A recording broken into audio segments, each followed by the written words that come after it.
الدولة تنافس البرنامج على لقب ولاية بطيخ.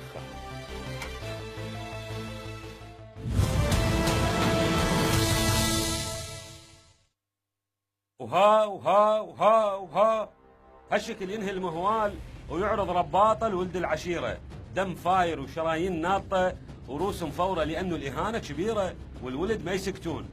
عم انت من يا عمام وشلون تتمسخر من كبيرنا؟ اليوم ندقك واحنا من ندق نوجع وضربتنا بالهامه وها هاي قصه كل يوم، بس هالمره الاعراضه صارت قبال بيت علي فاضل المثقف والمخرج والممثل اللي يخرج برنامج اسمه ولاية بطيخ. وكل ما هناك الرجال سوى مشهد كوميدي وردد بيه اسم زعيم عشائري معروف، فانقلبت الدنيا وصارت كولبة على القناة اللي تعرض البرنامج وعلى الفنانين اللي يقدمون المشاهد، وعلى رأسهم القليط علي فاضل. آخر تطور صار البارحة من دقة وبيت علي فاضل دقة أخت الكذب، وربك ستر ما راح واحد من جهاله، صار بيته جبهة، وبدل ما تتوجه البنادق لداعش بالساحل الأيمن جتي على جليل الذنوب. شنو المطلوب من علي فاضل؟ المطلوب فصل 250 مليون دينار. اي وداعتكم دولة ماكو وقانون ماكو والعشيرة هي اللي تحكم بطريقتها. أكيد هسه واحد بدران يجي ويقول هاي تقاليدنا ولازم نحترمها، وهنا نجاوب اي نعم هاي أعظم تقاليد والعشيرة مؤسسة محترمة وراح تظل محترمة، بس تغولها بهالشكل مو صحيح وراح يسقطها من عيون هواي ناس. العشيرة ممكن تتحول إلى شيء إيجابي في حال اعترفت بالقانون وضمت أسلحتها. زمن العنف المنفلت المفروض ينتهي وننطي للدولة أهم حقوقها وهو ضبط الأمن الاجتماعي.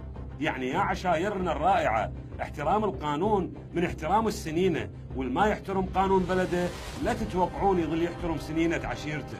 والكلام يخص اللي جاي يتربون بظل هاي الفوضى اللي خلت عشيرة تهدد فنان ومخرج لمجرد تناوله شخصية معروفة. يجوز أخطأ، يجوز فاتته، بس أكيد هو ما كان يقصد يهين ذيك الشخصية الكبيرة.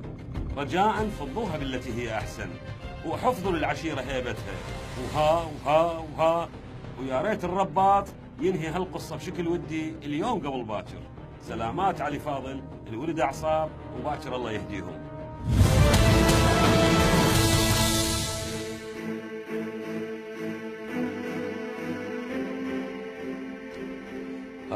ويانا علي فاضل، رحب بيك علي. انا راح اروح بعد استاذ. وين؟ كل شيء قال بالتقرير بالبدايه. صدق؟ يلا يلا احنا رحب بيك علي، الحمد لله على سلامتك. اهلا وسهلا بيك. الحمد لله على سلامة العائلة. بس صدقكم انتم عندكم يعني كوميديا نظيفة ما شاء الله، حققتوا شعبية كبيرة في فترة قصيرة. كوميديا مالتكم محببة ومثل ما قلت تسمى نظيفة، وتعرفون مجتمعنا وتعرفون طبيعة مجتمعنا العشائري وطبيعته. عفوا. جابركم على موضوع تعرفون تذكرون اسم شخصية محترمة، زعيم قبيلة محترمة، ما مجبورين يا أخي. تفضل. والله هذا الكلام صحيح ومنطقي. زين. احنا المشكله بالكتابه ولايه بطيخ هي تميزت لسبب انه هي تشتغل بنظام الورشه. انا ما اكتب النصوص لوحدي. صح جل الافكار انا اكتبها، لكن انا اترك المساحه للممثل في اضافه لمساته. وساعه السوداء اللي اضاف لمساته بيها، فكان اكو المفروض بالمشهد اهزوجه.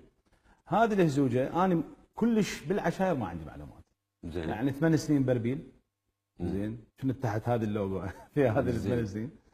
وبعدها رجعت لبغداد، انا ولاده بغداد، بزر القعده، لا تشوف ضخم وهذه بس مدلل يعني كلش ما يطلع عند البيت. اي مو مبرر. اي مو مبرر صح. فمن كتبنا المشهد الهزوجه هذه كانت كتابه الممثل سالته، لان انا ما اذكر اسم بالبرنامج مستحيل، احنا صار لنا سنتين نشتغل الحمد لله، الله موفقنا لان ما اقبل اسم، حتى لو اريد انتقده لفعل هو مسويه انا ما اذكر اسمه. زين. يعني حتى ما حد يطاردنا بالقانون. فالولد الممثل قلت له هذه الشخصيه منه؟ انا ترى ما اعرفه. قلت له، قال لي مقاتل بثوره العشرين. قلت له راح يبين لنا دلاله انه هذه العشيره الفلانيه، لان نعرف جماعتنا حساسين بهذا الموضوع ويزعلون. الهوسه او الشعر اللي استخدمت بالمشهد هي قديمه لو جديده من تاليف الممثل؟ لا هم طلعها من اليوتيوب. من اليوتيوب. موجوده هوسه قديمه. اي موجوده. اي زين. هي شنو هي قديمه لكن تتجدد دائما يعني كل ما يريدون في بعض الاحيان يعيدون.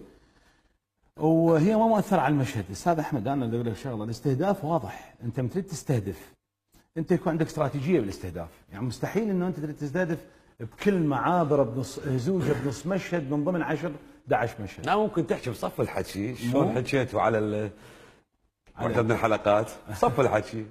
الاخو ما حكينا عليك استاذ. لا مو علي، على البرنامج حكيتوا من حقكم تنتقدون. لكن المساس في قضيه حساسه، في قضيه العشائر. الجهل بالقانون لا يعفي الممثلين، لا يعفي الممثلين. القانون لا يحمي الممثلين. خلاص احنا عندنا قانون عشائري، عندنا سنين ولد عشائر، انت عاد ما عندك علم بها، هاي مشكله. لكن اليوم عشائرنا هاي رغم انه البعض يعتقد ان تصرفهم البارحه تصرف خارج مفهوم الدوله، تصرف مدان، ابنك راد يروح بيها، الحمد لله على سلامتكم مره ثانيه. انا ابحث عن الحل هسه الان. ابحث عن الحل باعتبارك نجم، باعتبار برنامجك مؤثر، باعتبار الكوميديا اللي عندكم كوميديا محتاجيها، وباعتبار بني لامه هن وناسنا وعشيره عراس. انا ابحث عن الحل، وهذا نداء اوجهه لشيوخ بني لام، اهلنا وعمامنا. يعني اللي صار البارحه باطفال علي صح، يجوز حقكم، لكن اريدها حدر الفراش من المنبر.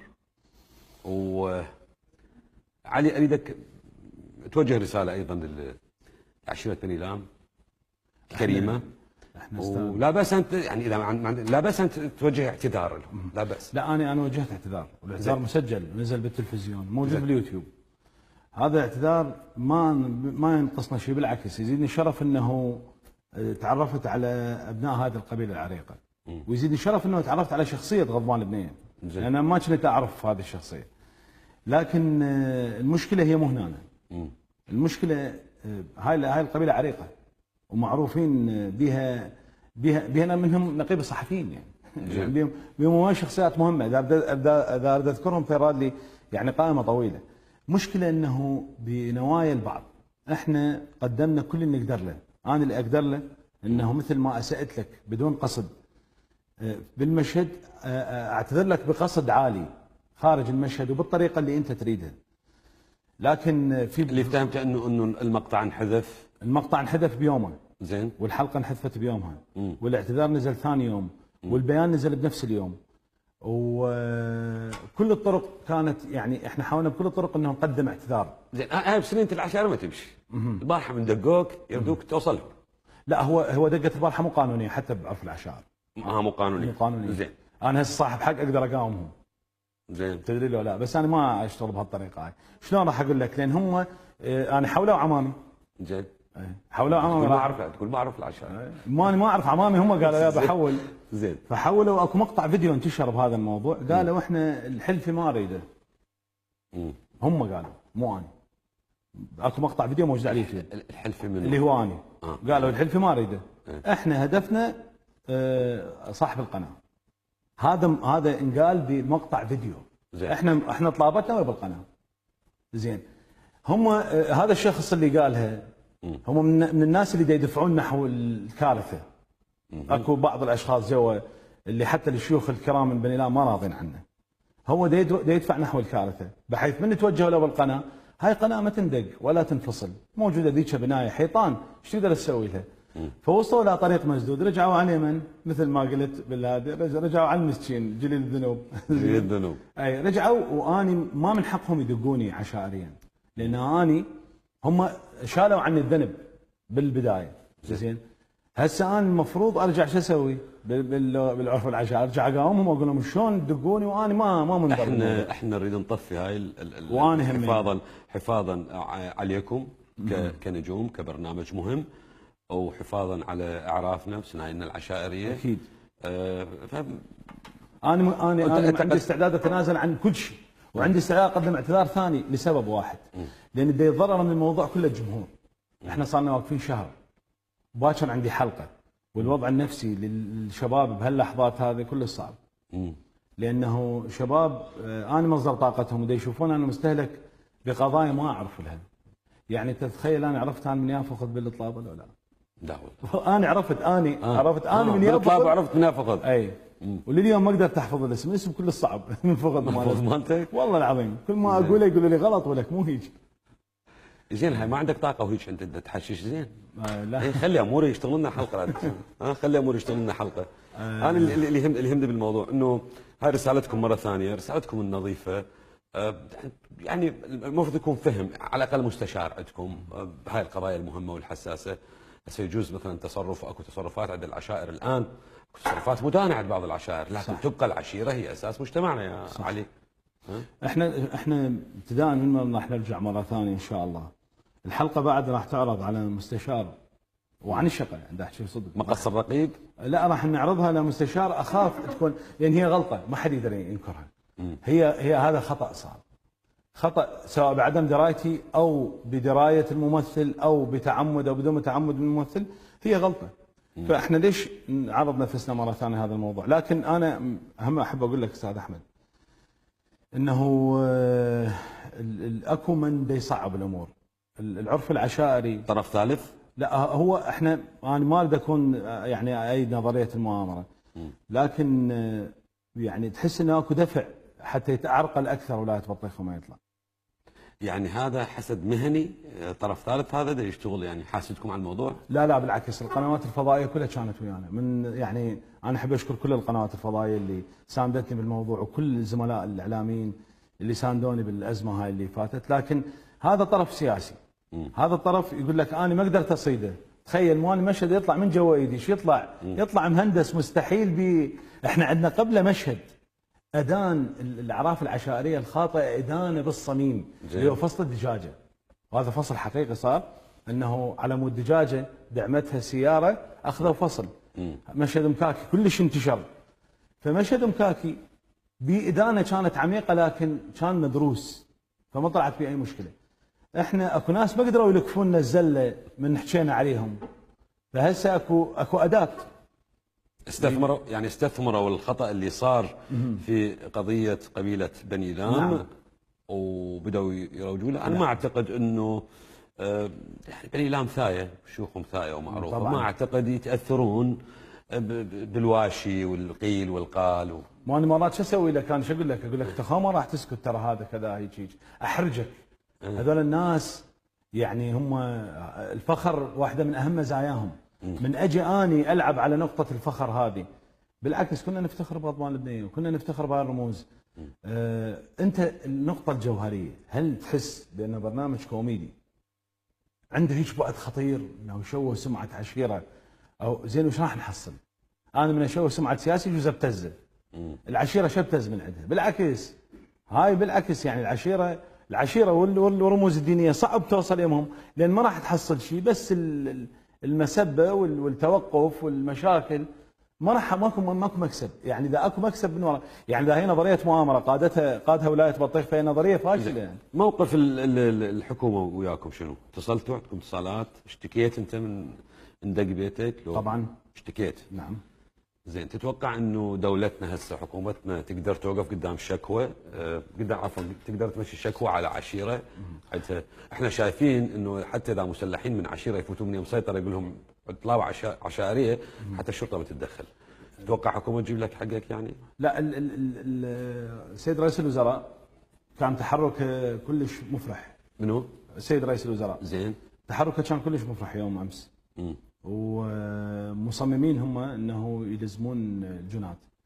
واني يعني من اشتكيت كل الاصدقاء والمعارف قالوا لي عمي ايش تسوي؟ ما حد يلزم هذا الشخص اللي يدز. قلت لهم لا راح يلزموه، لان هسه انا مو بكيف. انا خليت القانون هو بعد بصراحه ويا لا قانون ويا العرف الخاطئ، مو عرف العشيره، لا عرف الشخص اللي يريد يوصل الازمه لهالدرجه هذه. فهسه احنا امام شخص يريد يأزم الامور ويخلي كل شيوخ بني لام في احراج مع وسائل الاعلام، مع العالم الخارجي، مع الناس المغرضين اللي يريدون بس يطلعون هذه الشريحه وهذه الفئه عندهم مشكله، والقانون امامهم. هسه احنا كل الناس اللي بالحكومه قالوا لنا بس جيبوا لنا امر القاء القبض وما لكم علاقه بذاك. زين، اريدك هسه عندي 30 ثانيه توجه رساله لقبيله بني لام المحترم.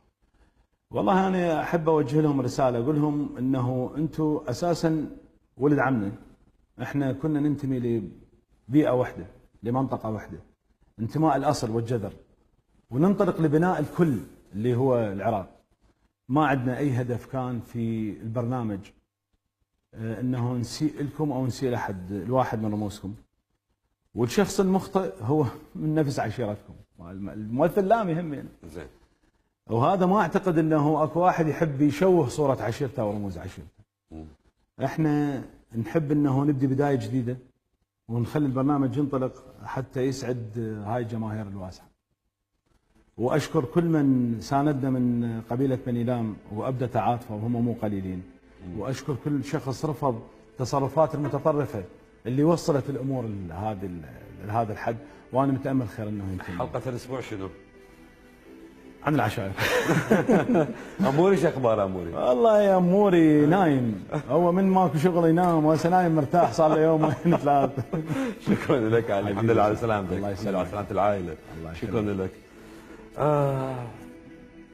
أتمنى إن شاء الله دولتنا تصير دولة صدق. شكرا لكم مشاهدينا، نشوفكم باكر إن شاء الله.